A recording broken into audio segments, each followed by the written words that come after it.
सोचो सोचो एक घड़ी को, अगर पृथ्वी के सारे रिसोर्स मानव के अति उपभोग नेचर के कारण समाप्त हो जाए तो फिर क्या होगा? हम कैसे बचेंगे, कैसे सरवाइव करेंगे? क्योंकि पृथ्वी के अलावा हमारे पास अंतरिक्ष में और कोई दूसरा घर नहीं है। चलो एक क्षण को हमें अंतरिक्ष में कोई दूसरा घर मिल भी जाता है तो भी वहां जाना और उसे बसाना एक मिशन इम्पॉसिबल सा काम लगता है। क्या मानव जाति में इतना साहस है कि वो एक काम कर सके, और अगर करेगी तो कैसे? पेंडोरम में यही साहसिक कार्य करने की कोशिश की गई है। एक स्पेसशिप ऐसी यात्रा पर निकला है जो दूसरे ग्रह पर जाकर वहाँ एक मानव बस्ती बसा सके। ये एक छलांग में समुद्र लांघने वाला काम है। अगर थोड़ी भी गलती हुई तो 60,000 लोग स्पेस रूपी समुद्र में डूब जाएंगे। तो आइए देखते हैं, क्या पेंडोरम का नायक अपने लोगों को अपनी मंजिल तक पहुंचा पाएगा या फिर 1969 मनुष्य चांद पर उतरा। World population 3.6 billion. 2009 Kepler telescope launch किया गया पृथ्वी जैसे ग्रहों को ढूंढने के लिए। World population 6.76 billion. 2153 popular 17 space probe tennis ग्रह पर उतरा। World population 24.34 billion. आम जगहों पर फूड और पानी की किल्लत। 2174 पृथ्वी के सीमित संसाधनों के लिए वॉर बॉइलिंग पॉइंट तक पहुंच गई। स्पेसक्राफ्ट एलिजियम लॉन्च किया गया, जो कि ये रहा। स्पेसक्राफ्ट एलिजियम का एक क्रू कोई मैसेज सुन रहा है जिसमें कहा जा रहा है, आप हम में से तुम ही बचे हो, भगवान आपकी यात्रा मंगलमय करे। तभी बोवर हाइपर बंकर से बाहर आता है। बोवर एक्सटेंडेड हाइपर स्लीप में था। वो अपनी लॉकर के पास आता है और अपने कपड़े पहनता है। ये कौन है? एक्सटेंडेड हाइपर स्लीप के कारण बोर अपनी कुछ मेमोरी भूल चुका है। ये लेफ्टिनेंट पैटर्न है जो अभी फिलहाल एक्सटेंडेड हाइपर स्लीप में है। बोर यहाँ से बाहर निकलने की ट्राई करता है पर मेन डोर तो बंद है, कहाँ से निकलेगा? तो अब क्या करूँ, दाढ़ी बना लेता हूँ। तभी पावर अपनी पावर दिखाती है और इसी पावर के चलते लेफ्टिनेंट पैटर्न भी एक्सटेंडेड हाइपर स्लीप से जाकर हाइपर बंकर से बाहर आ जाते हैं। इन दोनों को थोड़ा थोड़ा याद है कि मैं लेफ्टिनेंट हूँ और मैं भी टेक्निकल इंजीनियर हूँ। अब इन दोनों के मन में यहाँ कुछ जेन्युइन से सवाल पैदा होते हैं कि ये स्पेसक्राफ्ट कहाँ जा रहा है, हम इसमें कब से है और अभी फिलहाल ये स्पेसक्राफ्ट कहाँ है। इन सभी सवालों का एक ही जवाब है, ब्रीज यानी कि कंट्रोल रूम यानी कि पायलट रूम। पर उसका डोर तो बंद है, वहाँ कैसे जाए? वैसे यहाँ पर 3 लोग हाइपर बंकर में थे, ये कहाँ गया? एक बार फिर बिजली अपनी गर्मी दिखाती है और वेंटिलेशन आवाज करती है। खुद समझे इनको यहाँ से निकलना है, वेंटिलेशन या पर पैटर्न यही रहेगा ताकि वो यहाँ से बोर को डायरेक्शन दे सके। पर सवाल है, बोर क्या ढूंढने निकला है? जवाब है रिएक्टर। वो रिएक्टर के पास जाएगा, उसे रिसेट करेगा जिससे स्पेसक्राफ्ट में सुचारू रूप से बिजली बहेगी। फिर आसानी से ब्रिज का डोर खोल लेंगे और फिर स्पेसक्राफ्ट को उड़ाकर अपने घर ले जाएंगे। ये इनकी प्लानिंग है। लेकिन मंजिल की ओर बढ़ो और समस्या न आए, ऐसा तो नहीं होता। बोर यहाँ फंस जाता है। चलो मैं आपको एक डरावना अनुभव कराता हूँ। कूपर यहाँ पर ऐसे ही फंस कर मर गया। वो यहाँ से कभी भी बाहर नहीं निकल पाया। वो भूख प्यास से तड़प तड़प कर ही मर गया। कितनी भयानक मौत थी ना। तो क्या बोर भी ऐसा ही मरेगा? नहीं, बिल्कुल नहीं, क्योंकि वो नायक है और नायक कितनी आसानी से नहीं मरते। बोर वेंटिलेटर खोल लेता है जिससे वो सीधे बूट लॉकर से होते हुए नीचे गिरता है, पर इस चक्कर में उसका कम्युनिकेशन पैटर्न से टूट जाता है। तो फिर बोर खुद ही लॉकर का डोर तोड़कर बाहर आ जाता है और चलने लगता है। और उसे ऐसे ही चलते चलते नाडिया दिखती है। नाडिया बोर को देखकर भागने लगती है। बोर उसके पीछे जाता है। नाडिया खड़ी है, पर क्यों? ओह शिट, ये तो नाडिया नहीं है, ये तो नर है जिसे किसी ने बहुत ही बुरे तरीके से मार कर उसके आते बाहर है यहाँ लटका दिया। कहीं नाडिया ने तो नहीं किया? ओह ये रही नाडिया जो बहुत ही ज्यादा उछल कूद कर रही है। वो बोर से कहती है, उतारो। व्हाट? अबे साले जूते उतार। तभी कोई आवाज आती है। ये नाडिया कहाँ गई? बहन जो कुछ तो गेंद फाड़ देने वाला आ रहा है और तभी कोई चीज लाश को खींच कर ले जाती है। ये देखकर बोर वहां से भागने लगता है। वो भागकर वापस बूट लॉकर में आता है और वहीं पर खुद को छिपा लेता है। ये किस तरीके के प्राणी है जो इंसानों को खाते हैं और ये स्पेसक्राफ्ट में आए कहां से? उनमें से एक क्रीचर बूट लॉकर में आकर कूपर की लाश खींचकर अपने साथ ले जाता है। बोर की ये सब देखकर फटी पड़ी है। पैटर्न ने फिर से बोर से कम्युनिकेशन स्टैब्लिश कर लिया है। बोर उसे सारी बातों से रूबरू कराता है कि यहाँ क्या हो रहा है, क्या चल रहा है। खैर बोर वहाँ से निकलकर सिक्योरिटी लॉकर में आता है, जहाँ से वो नॉन लीथर एंटीरोइड की एक गन लेता है। पैटर्न एक रास्ता बनाता है जो बोर को सीधे रिएक्टर के पास ले जाएगा। बस बोर को उस रास्ते का अनुसरण करना है और वो उसका अनुसरण नहीं करता। अरे कोई यहाँ से भाग कर गया। ये देखकर बोर यहाँ पर छिप जाता है और यहाँ से जाने लगता है, कोई रिस्क लेने का नहीं, और यहाँ से बाहर आता है। लेकिन कोई और भी आया। बोर को फिर से कोई खड़ा दिखता है। यहाँ पता चलता है कि उन क्रीचर्स ने इंसानों को पकड़ने के लिए बूबी ट्रैप से लगाए हैं, जिसमें ये बंदा फंस गया जो कि जिंदा है। बोर उसे फ्री करता है। वो फ्लाई टीम 6 से है, बोर फ्लाई टीम 5 से है। देखो मैं समझाता हूँ। बोर जब एक्सटेंडेड हाइपर स्लीप में था तब उसे जगाने फ्लाई टीम 4 को आना था। वो बोर और उसकी टीम को जगाते और फिर खुद एक्सटेंडेड हाइपर स्लीप में चले जाते। बोर और उसकी टीम 2 साल जाग कर अपनी शिफ्ट पूरी करती। फिर वो अपनी टीम को लेकर फ्लाई टीम 6 के पास आता और उसको जगाता। जगाने के बाद बोर अपनी टीम को लेकर वापस हाइपर स्लीप में चला जाता और ये क्रम ऐसा ही चलता रहता। लेकिन यहाँ सब उल्टा पुल्टा हो चुका है। टीम 4, टीम 5, टीम 6 सभी जाग चुके हैं। खैर शेपर्ड बोलता है, अपनी खुशबू से दूर रखो और भागो, पीछे मुड़कर मत देखो, वो बहुत तेज है। शेपर्ड उन क्रीचर से की बात कर रहा है जो कि ऑलमोस्ट आ चुके हैं। शेपर्ड तो वहाँ से 9-2-11 हो जाता है, तो बोर क्या करता, वो भी उसे देखकर भागने लगता है। शेपर्ड यहाँ पर छिप जाता है पर बोर यहाँ से नीचे गिर जाता है, जो कि उसके लिए अच्छा ही होता है। पर शेपर्ड उसे वो क्रीचर से पकड़ लेते हैं और भाई बिना तेल मसाला लगाए जिंदा ही खाने लगते हैं। साले पक्के कैनिबल है। इस सिचुएशन में आप रहते तो आप क्या करते? ऑफकोर्स भागते, लेकिन बोर गन से उन क्रीचर्स पर हमला करता है। क्रीचर्स का लीडर, तेरा तो गेम बजाना पड़ेगा। और भाई नेता प्रमुख अपने कबीले के साथ मिलकर बोर का गेम बजा ही देता। वो तो किसान का बेटा आकर बोर को बचा लेता है। किसान का बेटा?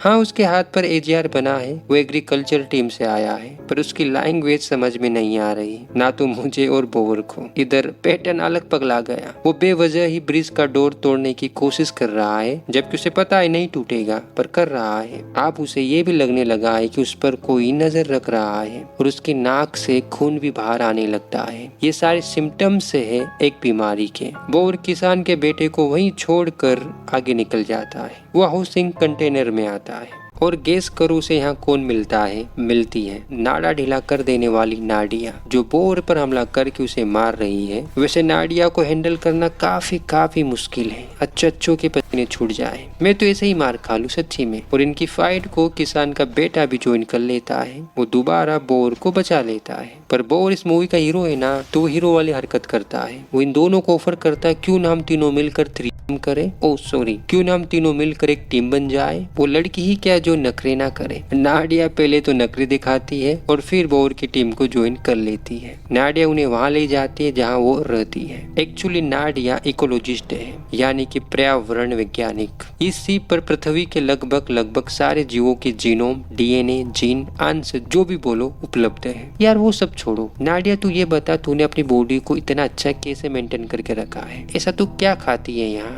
अच्छा जानना है? बोरा जरा बताना इन्हें। इतने खूबसूरत शरीर का राज टिड्डा है। टिड्डे खाओ, खूबसूरत बन जाओ, खूबसूरत बनो, टिड्डे खाओ। इधर पैटर्न को वेंटिलेशन से आवाज आती है और गैस करो से वहाँ कौन मिलता है? गेलो। 1 सेकेंड, ये है ना, ये यहाँ कहाँ से आ गया? और गेलो बोर को क्यों नहीं दिखा? और ये ऐसा क्यों बोल रहा है कि मैं ब्रिज से आया हूँ, जबकि ब्रिज में आने जाने का डोर तो बंद है? Any suspicious? छोड़ो, ये तीनों हाइपर स्लीप पर्सोनल में आते हैं, जहाँ मैं भी इस स्पेसशिप का स्टाफ था, जो कि आप नहीं है क्योंकि वो क्रीचर्स उनको खा गए। ये क्षेत्र उन क्रीचर्स का प्रमुख हंटिंग क्षेत्र है। अच्छा, इसीलिए नाडिया जूते मांग रही थी, क्योंकि बेचारी के पैरों में जूते नहीं है। देखो, मुझे लगता है इस मूवी में बोर का काम गिरना ही है। अब यहाँ गिर गया, अब एक कितना गिरेगा रे तू? और उसके पीछे नाडिया भी गिर जाती है। ये लो, एक क्रीचर भी आ चुका है। वो तो इंतजार ही कर रहा था कि ये कब गिरे और कब मैं बाहर आऊं। अब ये दोनों उस क्रीचर का जाने का इंतजार कर रहे हैं। इंतजार की घड़ियां खत्म हुई, क्रीचर चला गया ऐसा इनको लगता है, पर क्रीचर को ऐसा नहीं लगता कि मैं गया, क्योंकि वो यहाँ है। हमला। बोर तू तो रहने ही दे, पर नाडिया की बात अलग है, ख्याल लग रही है। बोलो 2 रुपए की पेप्सी। नाडिया है। नाडिया वो तेरे ऊपर है। डरपोक कहीं का ऊपर से हमला करता है। नाडिया बहुरा दोनों क्रीचर को फाइट तो अच्छी देते हैं, पर बात तभी बनती है जब किसान का बच्चा आता है। फिर क्या आता है, तीनों मिलकर उस क्रीचर का चतुर्गुट उसे निपटा देते हैं। लेकिन दोस्तों सरदार अपना कबीला लेकर पधार चुका है। अब इन तीनों के पास सबसे बेस्ट ऑप्शन है भागो, और वो भागते हैं। कबीला अपने ही मरे हुए आदमी को खाने लगता है। कोई इमोशन नहीं, कोई रिलेशन नहीं, प्योर और प्योर कैनिबलिज्म। ये बेचारा जैसे एक्सटेंडेड हाइपर स्लीप से जागता है, वैसे ही क्रीचरों का कबीला उस पर टूट पड़ता है। सरदार को देखो, वो कितना खुश हो रहा है, मानो उसे चरम सुख की प्राप्ति हो गई हो। वो तीनों तो भाग गए। पैटर्न और गेलो के बीच में कुछ तो है, क्योंकि गेलो फ्लाई टीम 4 का सदस्य है। और गेस करो पैटर्न किस फ्लाई टीम का सदस्य है? ऑफकोर्स 5 का नहीं, वो फ्लाई टीम 4 का सदस्य है। और बोर फ्लाई टीम 5 का सदस्य है। तो इसका मतलब पैटर्न उसका लेफ्टिनेंट नहीं है। जी हाँ, नहीं है। तो फिर ये कौन है? ये बात तो लेफ्टिनेंट को भी नहीं पता कि मैं कौन हूँ, क्योंकि क्या है ना, एक्सटेंडेड हाइपर स्लीप से बाहर आने के बाद कुछ घंटों के लिए, कुछ दिनों के लिए या कुछ महीनों के लिए और कभी कभार कुछ सालों के लिए भी मेमोरी जा सकती है, फिर जो धीरे धीरे टुकड़ों में वापस आती है। यही पैटर्न के साथ हुआ है और यही बोर के साथ भी हुआ है। खैर ये तीनों आगे बढ़ते हैं। किसान के छोरे को एक रास्ता दिखता है और ये तीनों इस रास्ते के थ्रू यहाँ आ जाते हैं, जहाँ इन तीनों की मुलाकात इनसे होती है जिसका नाम मिललैंड है। मिललैंड और इनके बीच बातचीत होती है, जिससे हमें पता चलता है कि मिललैंड रिएक्टर तक जाने का रास्ता जानता है। उनके लिए खाना बना रहा है, सम काइंड ऑफ सूप। इसका फेस देखो, लगता है तुम्हें ट्रस्ट करने जैसा। पर ये करते हैं। अट्रैक्शन का केंद्र नाडिया उन क्रीचर्स के बारे में अपनी थ्योरी देती है। मैं बताता हूँ, जब मैं स्टार्टिंग में मूवी देख रहा था ना, तो मेरा पूरा ध्यान नाडिया पर था। वो तो 2-3 बार मूवी देखने के बाद मुझे पता चला कि नाडिया क्या बोल रही थी। वो कह रही थी कि जब हम एक्सटेंडेड हाइपर स्लीप में जाते हैं तो हाइपर बंकर के थ्रू हमें एक सिंथेटिक एंजाइम फीड किया जाता है, यानी कि खिलाया जाता है, पिलाया जाता है, जो हमें टेनिस ग्रह के वातावरण में रहने लायक बनाएगा। अब क्योंकि ये क्रीचर्स जो कि पहले इंसान थे, ये टेनिस प्लेनेट पर जाने से पहले ही जाग गए, तो उस सिंथेटिक एंजाइम ने उन्हें शिप के वातावरण के अनुसार रहने के लिए उनके शरीर और डीएनए को म्यूटेट कर दिया और वो ऐसे दिखने लगते हैं। नाडिया जी का तो ही मानना है, और एक बार नाडिया ने बोल दिया तो बात खत्म। इधर गेलो पैटर्न से पेंडुलम के सिम्टम्स पूछ रहा है, यानी कि ओडीएस, ऑर्बिटल डिसफंक्शनल सिंड्रोम। तुम जानते हो इसके बारे में? इसकी शुरुआत कपकपी और खुजली से होती है और आहिस्ता आहिस्ता धीरे धीरे दिमाग पेरोनाइड दिमाग बन जाता है। और ऐसे ही मेरे और मेरे क्रू के साथ हुआ।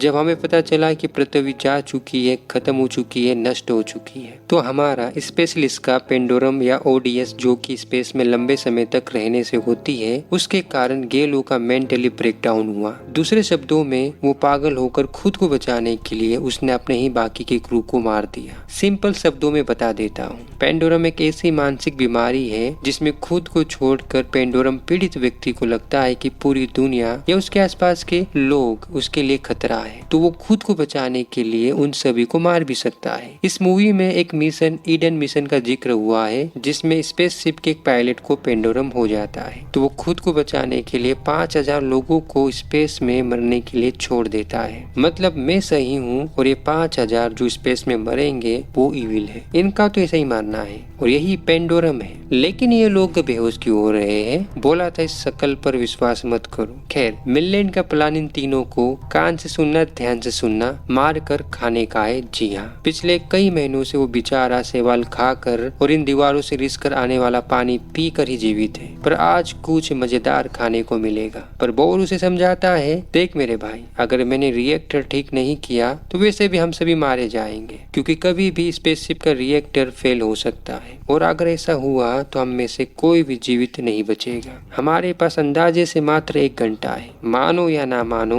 मिललैंड उसकी बातों से कन्विंस हो जाता है और वो इन तीनों को फ्री कर देता है। जब इस सीन में बोर पैटर्न से मिललैंड के रेडियो के जरिए बात कर रहा होता है, तब तुम किसान के छोरे को देखो, वो नाडिया को कैसे देख रहा है। तुम ही बताओ नाडिया को देखकर क्या सोच रहा है। खैर, पैटर्न बताता है कि 47 मिनट बाद रिएक्टर बंद हो जाएगा। गेल का रिएक्शन देखो, मतलब इनके पास केवल 43 मिनट है। तो ये लोग बिना टाइम गवाए रिएक्टर की तरफ आगे बढ़ते हैं और इन्हें इस मार्ग में क्रीचर का एक बच्चा मिलता है जिसे नाडिया मारने से रोक देती है। नाडिया ये नहीं करना था यार। तुम्हें पता है वो किसका बेटा है? सरदार का। खेरे लोग आगे बढ़ते हैं। केलो पेटन को बोलता है, तुम्हें नहीं लगता कि हमें खुद को बचाने के बारे में सोचना चाहिए? क्यों ना हम खुद को पोर्ट से अंतरिक्ष में लॉन्च कर दे ताकि हम कुछ दिन और जीवित रह सके। देख रहे हो पेंडुलम पीड़ित व्यक्ति की सर्वाइवल इंस्टिंक्ट कितनी खतरनाक है। ये लोग रिएक्टर के पास आ जाते हैं। पेटन और गेलो की अलग ही मेंटली फाइट चल रही है। देखना ये दिलचस्प है कि इन दोनों में जीतता कौन है। बोर रिएक्टर के पास जाने लगता है पर रिएक्टर के नीचे बहुत सारे घिनौने क्रीचर्स आराम कर रहे हैं। तुम्हें क्या लगता है बोर आसानी से रिएक्टर के पास चला जाएगा? घंटा लो मुसीबत। नाडिया उसे बचाने जाती है। गिरते हुए ब्रिज को सही टाइम पर किसान का छोरा पकड़ लेता है। इसको बोलते मसल पावर। पर बोरा समझ जाता है कि किसान का छोरा इतना भार नहीं उठा पाएगा और वो खुद को सेक्रीफाइस नहीं करता। वो यहाँ लटक जाता है और नाडिया जल्दी से रिएक्टर के पास चली जाती है। रिएक्टर को रीसेट करने के लिए रोटेशन सीक्वेंस कोड चाहिए जो कि हमारे दोस्त बोरा के पास है। बोर खुद को नीचे उतारता है। वो क्रीचर जैसा बनकर क्रीचरों के बीच में से होकर रिएक्टर के पास जाने लगता है। काफी संगीन, डरावना, खौफनाक जोखिम है। एक गलती और पूरा का पूरा स्पेसशिप नष्ट। अब वो गलती कौन करेगा? कौन? मिललैंड अपनी टॉर्च गिराकर। इधर गेलो खुद को पोर्ट में बंद करवा लेता है। पेटन इस बात का फायदा उठाता है ताकि वो उसकी बकबक न सुन सके। खैर टॉर्च गिरी, क्रीचर से खड़े हो गए पर तब तक बोर रिएक्टर के पास आ जाता है और तभी किसान का छोरा लोहे का ब्रिज भी छोड़ देता है और वहाँ से 3, 13, 18 हो जाता है। बोर अपने हाथ पर लिखा कोड डालता है और रिएक्टर की रीसेट प्रोसेस चालू कर देता है। कुछ ही सेकंड में रिएक्टर रीसेट हो जाता है और रिएक्टर अपनी रीसेट होने वाली एनर्जी से कुछ क्रीचर्स को मार भी देता है। रिएक्टर रीसेट हो गया। अब पूरे स्पेसशिप में बिजली आ जाती है। पेटन ब्रिज का डोर खोलने में लग जाता है। नाडिया और बोर भी ब्रिज की तरफ आने लगते हैं पर किसान के छोरे का सामना सरदार से होता है और यहाँ इन दोनों के बीच में एक अच्छी खासी फाइट होती है जिसमें ज्यादातर टाइम सरदार ही भारी पड़ता है। लेकिन अंत में किसान का छोरा सरदार को मार देता है।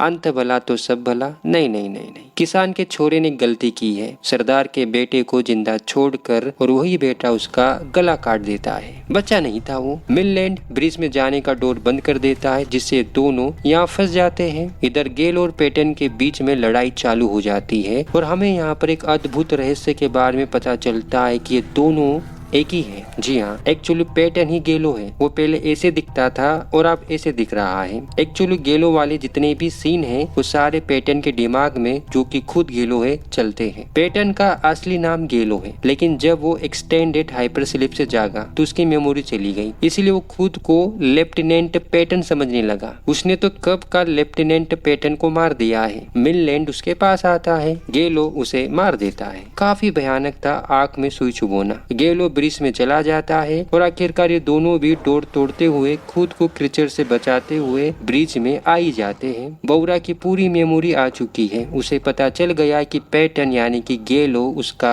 लेफ्टिनेंट नहीं है, वो कोई बहरूपिया है या कोई दूसरा है। ये गेलो साला गया कहाँ? बोर सिर्फ लोग देखने लगता है ताकि उसे पता चल सके कि अभी तक हुआ क्या। ये रहा गेलो। बताने जैसा कुछ भी नहीं है। गेलो ने अपने पूरे क्रू को मार दिया। ये रहा उसका सबूत। लेकिन सबसे खतरनाक और रोमांचक बात बताऊं, ये स्पेसशिप क्रैश हो चुका है। जी हाँ, पर कहाँ? थोड़ी देर में मालूम पड़ जाएगा। और यहाँ पर गेलो ट्राई करता है कि बोर भी पेंडोरम से प्रभावित हो जाए क्योंकि बोरा में पेंडोरम के सिम्टम्स तो आ चुके हैं, बस उसे मेंटली ब्रेक डाउन करना है और गेलो वही कर रहा है, उसे सारे सत्य बताकर कि हमारे अलावा कोई नहीं बचा, हम एक दूसरे को खाते हैं, वॉटेवर। इन सारी बातों का बोर पर फर्क तो पड़ता है। आप जानना चाहते थे ना कि स्पेसशिप कहाँ क्रैश किया? एक समुद्र में। जी हाँ, और तुम्हें पता है इस पूरे मिशन को अभी तक कितना टाइम हुआ? ये सुनकर तुम्हारे कान के पर्दे फट सकते, पर सुनो, 923 साल। जी हाँ, अभी तक हमें लग रहा था कि स्पेसशिप क्रैश नहीं हुआ। भाई वो अपने लॉन्च के 123 साल बाद ही टेनिस ग्रह पर क्रैश हो चुका था, क्योंकि कैलकुलेशन के हिसाब से एलिजियम स्पेसशिप को अर्थ से टेनिस पर जाने के लिए 123 साल लगते और अभी उसे कितने साल हुए हैं? 923 साल, यानी कि 800 साल पहले ही टेनिस ग्रह पर क्रैश कर चुका है। वाओ। खैर बोरा और गेलो के बीच की लड़ाई खत्म नहीं हो रही। अब इस फाइट में नाडिया खुद जाती है क्योंकि बोरा बोरा तो फाइट करने लायक बचा ही नहीं, क्योंकि उसका तो मेंटली ब्रेकडाउन हो रहा है जानकर कि हम टेनिस ग्रह पर क्रैश कर चुके हैं, अब घर कैसे जाएंगे। अब उसको भ्रम भी होने लगते हैं और इसी भ्रम के चक्कर में वो इसे क्रीचर समझकर उस पर गन से हमला करता है। और होता क्या है, स्पेसशिप के कांच पर एक क्रैक आ जाता है। बोर जल्दी से होश में आता है और वो नाडिया को लेकर अपने हाइपर बंकर में आता है। पानी ब्रिज में आने लगता है। गेलो अपनी मौत खुद चुनता है। टोटल 60,000 पोर्ट्स में से 1,211 ऐसे पोर्ट्स है जिनमें जान अभी भी बाकी है, यानी कि उनमें लोग अभी भी एक्सटेंडेड हाइपर स्लीप में है। बोर का पोर्ट या हाइपर बंकर स्पेसशिप से बाहर निकलता है और ऊपर समुद्र की सतह पर जाने लगता है। और आखिरकार वो शुभ घड़ी आ जाती है जब हम टेनिस ग्रह के समुद्र की सतह पर आते हैं। बोरा और नाडिया दोनों जिंदा हैं और बाकी के 1,211 पोर्ट से भी समुद्री सतह पर आने लगते हैं। ये बुश बम वाला सीन था। आप टेनिस का चांद देखो। एलिजियम स्पेसशिप एक मानव बीज था जो यहाँ टेनिस आकर क्रैश कर गया और अभी यहाँ मानव बीजों की संख्या 1,213 है। टेनिस ग्रह भी अर्थ की तरह ही दिखता है। टेनिस ईयर 1 पॉपुलेशन 1,213 और इसी के साथ ही मूवी खत्म हो जाती है। काश इस मूवी का सेकंड पार्ट होता। क्रीचर्स। एलिजियम स्पेसशिप 123 सालों में टेनिस ग्रह पर पहुंचा और 800 साल बीत गए तब जाकर इस स्पेसशिप से कोई बाहर आया। लेकिन इन 800 सालों के दौरान ये जो क्रीचर्स थे जो कि पहले मानव थे उनमें बहुत सारे बदलाव आए। मिललैंड, नाडिया, किसान का छोरा, सेपर्ट, इनको जाके कुछ ही महीने हुए थे तो उनमें वैसे परिवर्तन नहीं आए जैसे इन क्रीचर्स में आए। इन क्रीचर्स के पूर्वज काफी लंबे समय पहले एक्सटेंडेड हाइपर स्लीप से जाग गए थे। अब क्योंकि उन्हें एक ऐसा सिंथेटिक एंजाइम पिलाया गया था जो किसी को भी किसी भी तरीके के वातावरण में रहने के लिए एडोप्ट कर सकता था, इसीलिए कम धूप, अंधेरा ज्यादा, कम पोषण के चलते एंजाइम ने उन्हें एक तरह का नरभक्षी बना दिया, जिनकी देखने की क्षमता कम होती है लेकिन सूंघने की क्षमता अधिक होती है। उनके पंजे इस कदर विकसित होते हैं कि वो आसानी से बिना गिरे स्पेसशिप में तेजी से भाग सके और कम खाने के कारण एंजाइम ने उन्हें नरभक्षी बना दिया। आप ये भी कह सकते हो टेनिस का पहला कबीला ये क्रीचर थे जो टेनिस के समुद्र में स्पेसशिप में बना। स्पेसशिप, ये स्पेसशिप इस तरह से बनाया गया था कि बच्चों के बच्चे भी इसमें जीवित रह सके। यह अर्थ के लोगों द्वारा बनाई गई सबसे चमत्कारी रचना थी। आप इसमें एंजाइम को भी ऐड कर दो जिसे आप एक उड़ता हुआ शहर बोल सकते हो, जिसका प्रमुख काम था किसी भी तरीके से इंसानों को टेनिस ग्रह पहुंचाया जा सके ताकि लुप्त होती मानव जाति बच सके। 2153 में paleo 17 space probe tennis planet पर उतरा, जिसने बताया कि टेनिस पर जीवन संभव है, पानी और वातावरण मौजूद है। तब तक पृथ्वी की कुल पॉपुलेशन 25 बिलियन के आसपास थी। 21 साल बाद यानी कि 2174 में एलिजियम स्पेसक्राफ्ट टेनिस के लिए भेजा गया, जिसमें 60,000 लोग थे। अर्थ के लगभग सभी जीवों के सैंपल मौजूद थे। किसान शामिल थे। उनमें से केवल 1,213 लोग ही टेनिस के वातावरण में सांस ले पाए। 2174 में एलिजियम स्पेसशिप लॉन्च हुआ। 123 सालों में यानी कि 2297 में वो टेनिस ग्रह के समुद्र में क्रैश हुआ और इसी क्रैश के कारण स्पेसशिप के रिएक्टर में कुछ खराबी आ गई, जिसके चलते सही टाइम पर स्पेसशिप से पोर्ट्स का इवैक्यूएशन नहीं हो पाया। खैर देर आए दुरुस्त आए, पर 800 साल लग गए। एलिजियम स्पेसक्राफ्ट के लॉन्च के 8 साल बाद यानी कि 2182 में गेलो और उसके लेफ्टिनेंटों को एक मैसेज मिला कि पृथ्वी बर्बाद हो चुकी है, खत्म हो चुकी है, लोग एक दूसरे को मार रहे हैं, खा रहे हैं। और इसी मैसेज ने गेलो का मेंटली ब्रेकडाउन किया, जिसके चलते उसने अपने क्रू को मार दिया। फिर वो अपनी 2 साल की शिफ्ट खत्म कर फ्लाइट टीम 5 के पास आता है। वहाँ से लेफ्टिनेंट पैटन को एक्सटेंडेड हाइपर स्लीप से जगा कर उसे मार देता है और फिर खुद उसके बंकर में एक्सटेंडेड हाइपर स्लीप लेने चला जाता है। तो सोचो गेलो की एज कितनी होगी।